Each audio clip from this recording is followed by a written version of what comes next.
ಸಾಕಷ್ಟು ಕುತೂಹಲವನ್ನ ಮೂಡಿಸಿದೆ ಮಂಡ್ಯ ಲೋಕಸಭಾ ಟಿಕೆಟ್. ಇಡೀ ಇಂಡಿಯಾದಲ್ಲೇ ಮಂಡ್ಯ ಕ್ಷೇತ್ರ ದೊಡ್ಡ ಸದ್ದು ಮಾಡ್ತಾ ಇದೆ. ಈಗ ಬಿಜೆಪಿಯಿಂದ ನನಗೆ ಟಿಕೆಟ್ ಬೇಕು ಅಂತ ಸಂಸದೆ ಸುಮಲತಾ ಹೇಳ್ತಿದ್ದಾರೆ.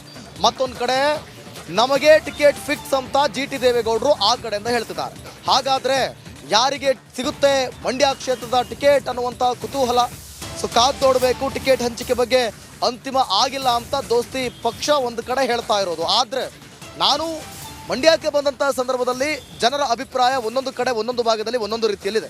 ಒಂದು ಕಡೆ ಇಲ್ಲ ನಿಖಿಲ್ ಕುಮಾರಸ್ವಾಮಿ ಅವರಿಗೆ ಸಿಗಬೇಕು ಅಥವಾ ಕುಮಾರಸ್ವಾಮಿ ಅವರಿಗೆ ಸಿಗಬೇಕು ಅಥವಾ ಒಟ್ಟಲ್ಲಿ ಮೈತ್ರಿ ಅಭ್ಯರ್ಥಿ ಫಿಕ್ಸ್ ಆಗಬೇಕು ಅಂತಂತಾರೆ. ಮತ್ತೊಂದು ಕಡೆ ಸುಮಲತಾ ಅವರಿಗೆ ಸಿಗಬೇಕು ಅಂತಂತಾರೆ. ಸೊ ಒಟ್ಟಲ್ಲಿ ಜನ ಬೆಂಬಲ ಮಿಶ್ರ ಪ್ರತಿಕ್ರಿಯೆ ಇರೋದ್ರಿಂದ. ಆದರೆ ಯಾರೋ ಒಬ್ರು ಸಿಕ್ಕಿದ್ರು ಆಪ್ತ ಮೂಲಗಳಿಂದ ಬಂದಂಥ ಮಾಹಿತಿ ಟಿಕೆಟ್ ಮೈತ್ರಿ ಅಭ್ಯರ್ಥಿಗೆ ಅಂದರೆ JDSನ ಅಭ್ಯರ್ಥಿಗೆ ಫಿಕ್ಸ್ ಖಂಡಿತವಾಗ್ಲೂ ಕೂಡ ಆಗಿದೆ ಅನ್ನುವಂಥ ಡೀಟೇಲ್ಸ್ ಸದ್ಯಕ್ಕೆ ಹಿಂಗೆ ಬಲ್ಲ ಮೂಲಗಳಿಂದ ಸಿಕ್ಕಿರುವಂಥದ್ದು. ಒಂದು ವೇಳೆ ಅದೇ ಏನಾದರೂ ಸತ್ಯ ಆದರೆ ಅಲ್ಲಿಗೆ ಸುಮಲತಾ ನಡೆ ಏನಾಗಿರುತ್ತೆ, ಸುಮಲತಾ ಯಾವ ರೀತಿ ಅಂದರೆ ಮತ್ತೆ ಚುನಾವಣೆಗೆ ಸ್ಪರ್ಧೆ ಮಾಡೋದಕ್ಕೆ ಅವರು ಮುಂದಾಗ್ತಾರಾ ಪಕ್ಷೇತರವಾಗಿ ಅನ್ನೋದನ್ನು ಕಾದು ನೋಡಬೇಕಾಗುತ್ತೆ.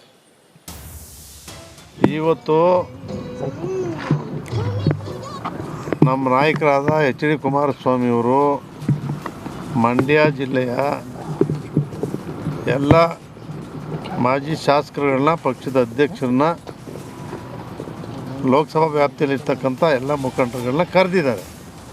ಆ ಬಗ್ಗೆ ಚರ್ಚೆ ಮಾಡಲಿಕ್ಕೆ ಕರೆದಿದ್ದಾರೆ. ಚರ್ಚೆ ಮಾಡ್ತೀವಿ. ಮಂಡ್ಯವನ್ನು JDSಗೆ ಉಳಿಸ್ಕೊಳ್ಬೇಕು ಅನ್ನೋದು ಸ್ಥಳೀಯ ನಾಯಕರ ಒತ್ತಾಯ ಆಗಿತ್ತು ಸರ್. ಮಂಡ್ಯ JDSಗೆ ಉಳ್ಕೊಂಡಿದೆ.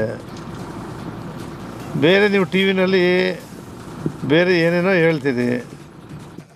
ಇದೆ ಅದೇ ನಾನು ಹೇಳೋದು. ತುಂಬಾ ಊಹಾಪೋಹಗಳು ಅಥವಾ ಅಂತೆ ಕಂತೆಗಳು ತುಂಬಾ ಅಂದ್ರೆ ಎಲೆಕ್ಷನ್ ಬಂದ ಮೇಲೆ ಇನ್ನೂ ಜಾಸ್ತಿ ಆಗತ್ತೆ. ಇದೇನು ನಮ್ಗೇನು ಹೊಸದೇನಲ್ಲ, ಕಳೆದ ಬಾರಿಯೂ ಇದೇ ರೀತಿ ಆಗಿದೆ. ಏನು ಆ ಒಂದು ರೂಮರ್ಗೆ ಅಥವಾ ಏನಕ್ಕೆ ಅಂತ ನನಗೆ ಅರ್ಥ ಆಗ್ತಿಲ್ಲ. ಯಾಕಂದ್ರೆ ನಾನೆಲ್ಲೂ ಏನು ಹೇಳಲಿಲ್ಲ, ಸಚಿನು ಎಲ್ಲೂ ಏನು ಹೇಳಲಿಲ್ಲ. ಯಾವ ರೀತಿ ಗೊಂದಲ, ಯಾವ ರೀತಿ ಮುನಿಸು ಅಂತ ನನಗೇನು ಅರ್ಥ ಆಗ್ತಿಲ್ಲ. ಅದು ಒಂದು ನ್ಯಾರೇಟಿವ್ ಆ ಥರ ಕ್ರಿಯೇಟ್ ಮಾಡೋದು, ಆಮೇಲೆ ಬಿಟ್ಬಿಡೋದು ಕೆಲವ್ರಿಗೆ ಅದು ಒಂದು ಅಭ್ಯಾಸ ಆಗಿಬಿಟ್ಟಿದೆ. ಅದು ಏನು ಮಾಡೋಕ್ಕಾಗಲ್ಲ. ರಾಜ್ಯಸಭಾ ಚುನಾವಣೆಗೆ ಸಂಬಂಧಪಟ್ಟಂತೆ